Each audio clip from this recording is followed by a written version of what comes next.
Hey y'all, this is Sam with the Roots of Change podcast, and I am so excited to have Daniella Sherrill here.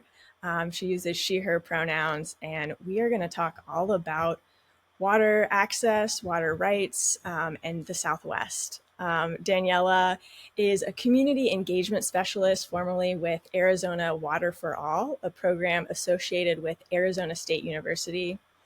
We're going to get into what the program is, but I loved a lot of the work that you did with co-creating mini programs like the Water Leadership Institute that connected emerging leaders with mentors along the Santa Cruz River. And you're currently pursuing a Master's of Fine Arts in Creative Writing at Portland State University. So I love that mixture of activism and art. And welcome, Daniella. Thank you. I'm really excited to be here. Thanks for having me. I'm so excited to get your perspective on water rights and water access these days. It's a very pressing issue, and it's also one that we don't typically get to talk about. You are formerly with Arizona Water for All, and so thank you for the work that you did do with that program. And I would love for us to just kick off with kind of what is that program so we have a lay of the land as we continue our conversation.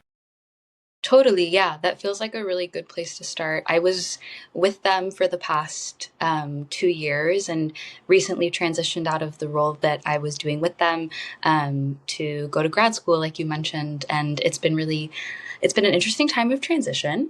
And I feel really grateful for the experiences that I had with Water for All. Um, They are a program that works with Arizona's most water insecure communities.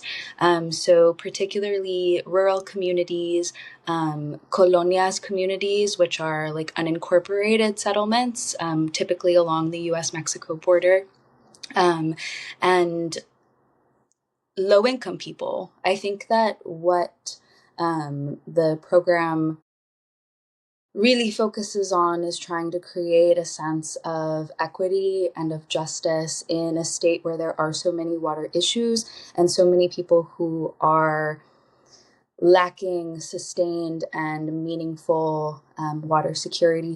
The work that they're continuing to do on the remainder of the grant that they work on, it really centers around working with households, so doing a lot of household level interventions. So if we are working with a household where they are having to do things like water hauling to be able to have sustained access to water, we are trying to work with them to figure out if there is a way to access water that is going to be like more easeful and more secure, because having to sort of like put time out of your day to go and like buy large quantities of water not only like has this like mental effect of having to worry about whether you're going to be able to access water, whether you can afford water, because those prices have like fluctuated a lot and have been a detriment to people who are struggling to be able to afford even like their most basic necessities. So learning about what people's situations in, because the in Arizona specifically, we are witnessing really variable water situations and really even within like a really small radius, the way that households are accessing water will look really different from even their neighbor, especially in rural communities that are more like decentralized. So having an understanding of like where the household is and what their experiences are have sort of allowed programs like Water for All to try to build more sustainable long-term solutions, like implementing different water filters within their homes that have the capacity to be like maintained and paid for, starting with our grant funding, and then we work to capacitate the household to be able to do that maintenance themselves. So that is like a lot of background and information on our on the engineering team that works with Arizona Water for All, because it is a very interdisciplinary program. But my focus was always on the more like community-centered work, as you mentioned, with community engagement and with working on the Water Leadership Institute, which is an experience that I was like vastly grateful for. But yeah, that is just a little more context of some of the work that Water for All has done, some of the work that I have done with them, and also how their programs run looking into the future. Cool. Yeah, thank you for that. And I know we'll get into some of the programs a little bit more deeply. And I appreciate your context around the community and the individual family aspect of it. Because I think, when we talk about water rights, that can be very political. It can be very high level up here. We're talking with the politicians, we're talking with the people who are moving the water around and not talking about the actual impacts. And I did a ton of work with the election in the Central Valley in California. Like, there's a lot of water access all throughout the Southwest, in California, in Arizona, Nevada, and New Mexico are all the places that I've really done a lot of work in. And the phrase that keeps coming up is this longstanding historical phrase, water is life. And I wanted to just ask you your context of what that phrase means, because we're obviously in a very acute moment in this country, in this world, around water access, the climate crisis, and how politics are really impacting families and communities on the ground. So I would love to start just with your own personal relationship with the phrase water is life. Yeah, I really appreciate this question. I feel like the idea that water is life is something that I've been exposed to at different moments of my own life that have felt really pivotal to sort of like awakening to and like understanding the ways that injustice has continued to prevail in our communities, especially in Indigenous communities and in low income, poor communities.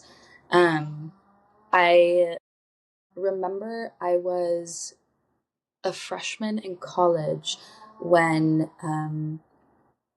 the Dakota Access Pipeline was um, being built, and I feel like that was sort of this turning point for me where it became really clear that despite what we're hearing at this higher level about wanting to, and of course things have shifted now with the new administration, but with things like equity and inclusion and hearing from like a top down that, oh, things are different now, and there's not racism anymore, like we all are on an equal playing field.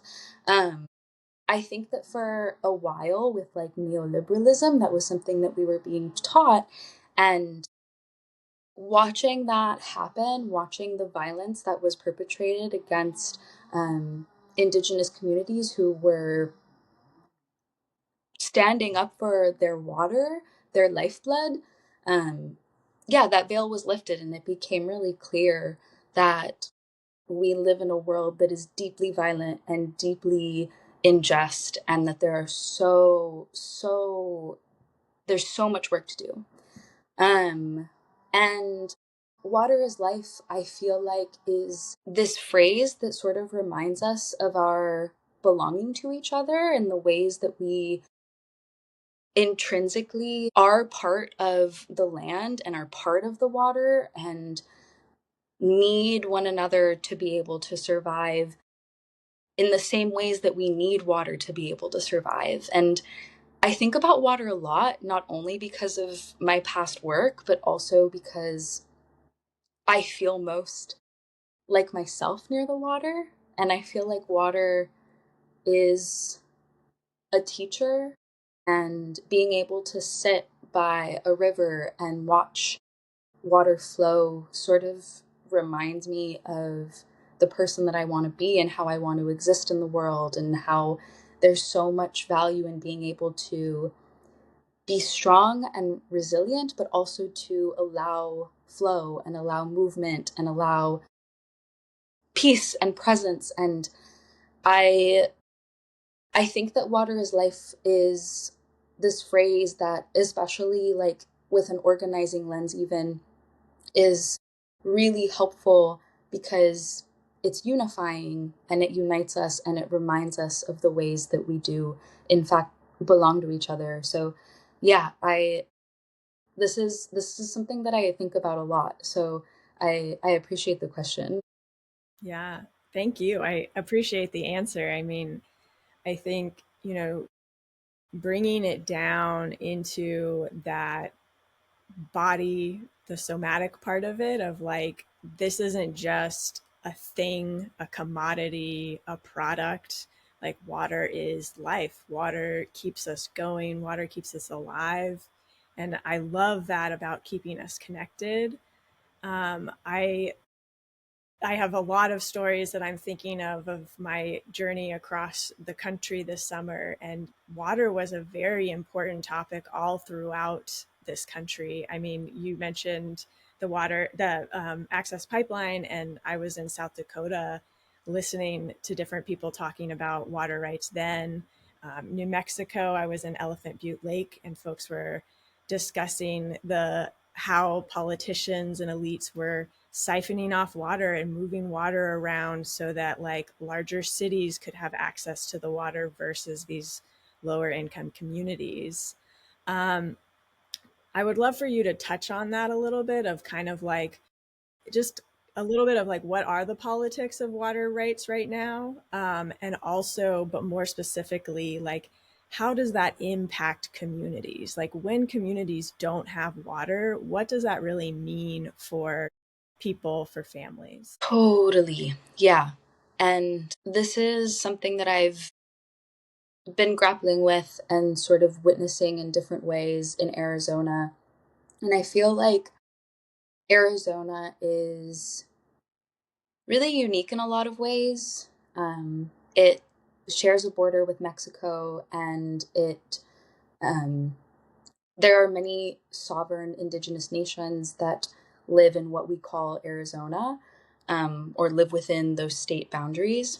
And when we're thinking about the way that water is managed or who has access, um, we're sort of considering the perspectives of Arizona, indigenous nations, as well as Mexico because of the way the Colorado River flows. And um, what we've seen historically over and over again is when there are issues of drought, or there are conversations around who gets what allotment of the river water, it's always those without power that are considered last. So Mexico is not receiving the amount of water that would be equitable, sustainable, that follows the way that the water naturally flows. And indigenous nations are not receiving the amount of water in the same way that follows the way that the water naturally flows, because the bigger cities that have people with more money and more affluence and more power are given more to be able to sustain the population, but also to allow the population to grow. And I don't even mean that in like a household level, but also when thinking about really big corporations that are moving into places like Phoenix and Tucson, to expand their operations and use a lot of water in the process. And I think what has been really, I was going to say interesting, but it's actually just incredibly disheartening and frustrating, and makes me really uh, angry to witness, is having been in conversations, having been in the room when our local representatives from Arizona are talking about how we are approaching what they call deadpan, which is something that happened in Lake Mead. And, that is sort of SOS, like that's the last straw, and we cannot let that happen. And so they acknowledge that, and then in the same breath talk about how Arizona has enough water. Arizona has enough water for corporations to continue to come here. We want you to come here. We have no issues. We want your business. We would like you to come and stay. Um, and in hearing those conversations, it becomes really clear where the priorities are. And it's not with households like the ones I was mentioning before, who have very variable access to water, have trouble accessing water, have to go through a lot of hoops to be able to access water. And that's just going to get worse with climate change and with drier conditions and with hotter summers. And I really struggle because I love Arizona so much, and I love the people there, and I love the land, and I want us to be able to live there and to thrive there, and I want that for as many people as possible. And I think, with as is true for really the way that so much of our world functions, I think that we've lost our connection to the land and lost our connection to the earth and lost our connection to the water, um, is a product of the world that we live in. And I think that it's reflected so deeply in the way that our political life is. And I also think that part of the solution really does come from trying to reconnect people with their watersheds and with understanding where their water comes from, and also with telling people that their voice matters deeply and what they choose to do matters deeply. I think that that's sort of a switch that has been like turned off by the powers that be in a very intentional way. And being able to reclaim that and shift that narrative is going to be like really, really vital to changing the way that we interact with land and with water and with all of our resources. Yeah. Yeah, I really appreciate that. And I think, it is a future forward vision that can be realized. And I think, we're in this moment where there's a lot of people who are very disaffected. The intentional strategy of overwhelm, the intentional strategy to just throw as much awful things at us as possible so that we can't react to them. Right now it is working, and that doesn't have to be the future. And I just really appreciate that full answer, and that the journey that you just took us on, because I do think that we need to think differently, and we need to push ourselves to kind of re-indigenize our thinking around how we do organizing. I'm not even going to say politics, because politics feels like such a white supremacist way of framing it. And to your point around what is water, water is life is about connection. Like, to me, when you think about water, you think about a river. It's flowing, it's moving, it's constantly changing. And that's how we can be as movements. We just have to kind of recognize our own superpowers, our own abilities, and then how we all work together around that. It's really it's really difficult to witness, and there are a lot of incredible people who uh, are working really hard to create a different world, and I feel so lucky to have gotten to work with them over the past couple years. Yeah, absolutely. I do want to switch into some hope and talk a little bit about some of the programs and how they have impacted communities, because I know we are in this world, and that we've got a long slog to really move our entire world towards that vision versus this very concrete plastic jungle idea of colonialism. And so let's leave that world behind just for a second and talk a little bit about how the Arizona Water for All initiative has helped communities, and kind of what has that impact led to individually? Yeah, I love this question. We did just spend a lot of time talking about grief, which is like one side of the coin and is very valuable. And I think we need more spaces for that, like in our world. And I also think that we're not going to get anything done if we sit in our yucky feelings, if we're not able to like open ourselves up to feeling really joyful, because I I really love being alive. I love being alive, and I feel so grateful and so just like in awe of the life that I've gotten to have. And I just like I want that for everyone. Like, I want that for everyone. I want everyone to be able to have access to food and shelter and water. And those are just like the things that we need. So, with that frame in mind, my experiences with the Arizona Water for All program were like so life-giving and so motivating and so inspiring, and it had a lot to do with the people that I was able to meet in that program. When I first started as the community engagement specialist, we were like a very new emerging initiative, and I was one of the first people that came onto the team, and my role was to learn about what water issues were in Arizona, and think about how we could work to increase engagement and participation in water decision making.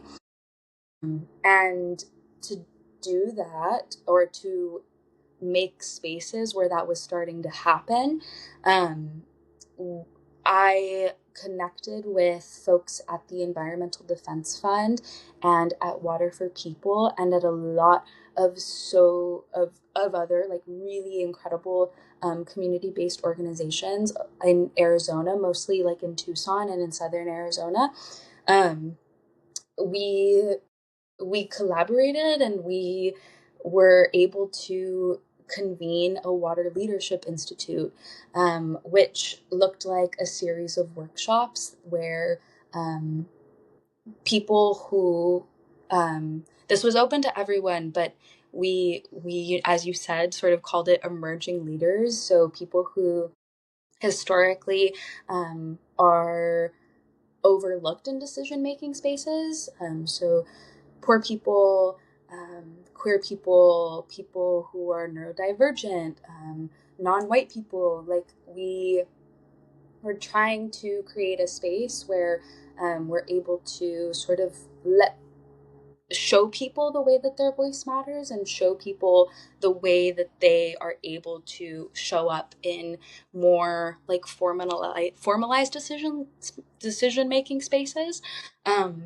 But also like understanding that our like view of leadership in Western culture can be very narrow, and if we can expand what it means to be a leader, I think we'll be able to create a world that is more just, and also start to like shift the structures and the systems that demand us to show up in a certain way, like within a very like specific sort of like, I feel like Western political life like demands a lot of like politeness and like a lot um of yeah, like being polite and reserved, and in the face of like just like incredible like violence and grief, which is like a whole nother rabbit hole. But I hope that what we were able to do is bring people together, and have conversations with leaders who had been working along the Santa Cruz River for years and decades, and have like intergenerational conversations, and allow people to learn from each other, um, and create a space that felt more aligned with the world that we actually want to live in. And this program is currently running in Arizona right now, which is really exciting. And it was really difficult to go back to school as the program was sort of doing its second cohort. But the people who are running it now, like, Kate from Environmental Defense Fund, and Angel from Reconciliación en el Rio Santa Cruz, and so many people from Waterford People. Like, I just want to like name everyone that I've ever met, because I just feel so much like gratitude to everyone. And the work that is being done there is just like so important, and I feel, yeah, really grateful to have been a part of it. Yeah, it sounds incredible. And I mean, it's just so heartwarming to know and hear about the experiences of community organizers who are doing the real work on the ground and like creating the change. I love that idea of, you know, you call it emerging leaders, but really it is elevating people who we don't see as leaders into leaders. And to that, it is not just, that's not about training the person, it is about shifting the way we as society view those people. And so I think that that is such an important piece. And I know, you know, you're uplifting like all the communities that are typically not seen as leaders. And I really appreciated the neurodivergent category, because I think that's another piece that we can really learn from folks who are outside of the norm. Because what is the norm really? It is following our white supremacist society. That's probably not the best measure. And so I appreciate being able to like think outside of the box and be able to bring in all these different types of thinkers and different types of leaders to really find the solutions that are going to be impactful for the communities on the ground. And I would love, you know, just as we're starting to close up, how can we as individuals moving through this world who might not necessarily be seen as leaders, how do we embody a new era of leadership that allows us to move past this current moment that we're in? Mm, that's such a good question. Let's just answer it all right here. We can solve it here. Yeah, I would love that. I would love a little opportunity to flesh this out, because oh wow, that is the question. How do we show up, and how do we become the leaders that are needed in this moment? I feel really strongly that each one of us has like a particular gift and a particular mission that they were meant to bring into this world at this moment in time. And I think operating from that worldview and sort of trying to understand and create spaces where people can sort of tap into what their own particular gift might be, I think is part of what the Water Leadership Institute wanted to do. Because when I say like Water Leadership Institute, like I think that probably brings up a lot of images around like being in a classroom, or having to like look and learn how to like act in a certain way, or just like more traditional skills around like public speaking. And like all of those things are incredibly fine and good in a lot of ways, but I also think that if we can shift and create space to allow for more conversations and for more learning from one another, we can sort of start to feel what it is that we're called to do. And it's going to look really different for each person. And that's okay, and that's good. And we also can sort of show up for each other and try to be there, and sort of maybe like pick up a little bit where someone needs us to tap into our strength for them, and like know and trust that when we're feeling weak, that the people around us will be able to tap into their strengths, to help uplift us and keep us going. I think just having like a better sense of self-understanding, and having space for self-discovery, and having space for reflection is so powerful. And like we were saying before, it's really it's totally on purpose that we don't have a lot of space and time to be able to just sit and be still and be with ourselves and be with each other and learn from each other. So I just want a lot of my life's work to be about creating those spaces and making it more easeful and accessible for people, no matter how much money they have, no matter where they came from, no matter like who, like what it is that they care about, to have time and space to be able to learn who they are and learn how they want to move forward in this world. um yeah, that was like the first thing that came to me, is just that we need more opportunity to be able to be with ourselves and be with each other. Yeah, I could not agree more. And it is that important of having your own self discovery while also doing the external community work and being able to do both. Like, we have to be individuals, we have to take accountability for ourselves while also leaning into community, because if we don't feed community, then community isn't there. And that is, it can be an act of reciprocity, can be regenerative, it can grow and build. But when we don't have the time, we don't have the space, and we're not conscious about providing that space, then we're not going to get there.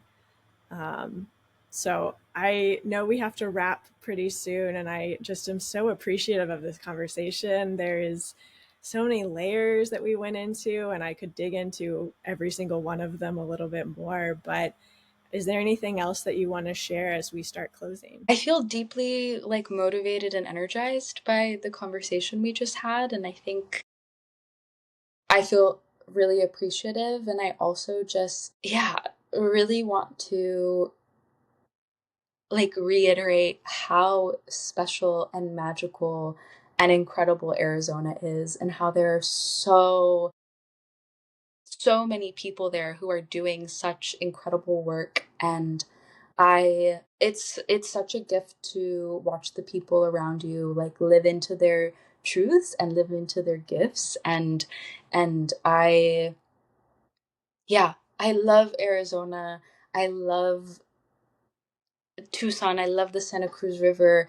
I think if anyone uh, hearing this feels inclined to go to Arizona, um, I would say please, please do. It's so incredible, and it's really it's hard to like hear people talk about the desert as this place that is like full of like dry and death and hot, and all those things are true, right? The way that they're like probably true everywhere else in the world, but there's also so much vibrance and life and green, and it's just, yeah, it's a really special place. Yeah, I could not agree more. And I probably wouldn't have said that a few years ago because I'm a New Mexican, and so I'm a little bit biased. But I have had such amazing experiences in Arizona for the election, and then going out on this road trip. And there is just layers upon layers of beauty in Arizona, from the people to the land to to the other people, the animals. So definitely up leveling that, and I can't wait. I'm really excited to share some of the video footage that we got out of Arizona. But it is so amazing to talk with you, and I do hope that you get to come visit Arizona soon.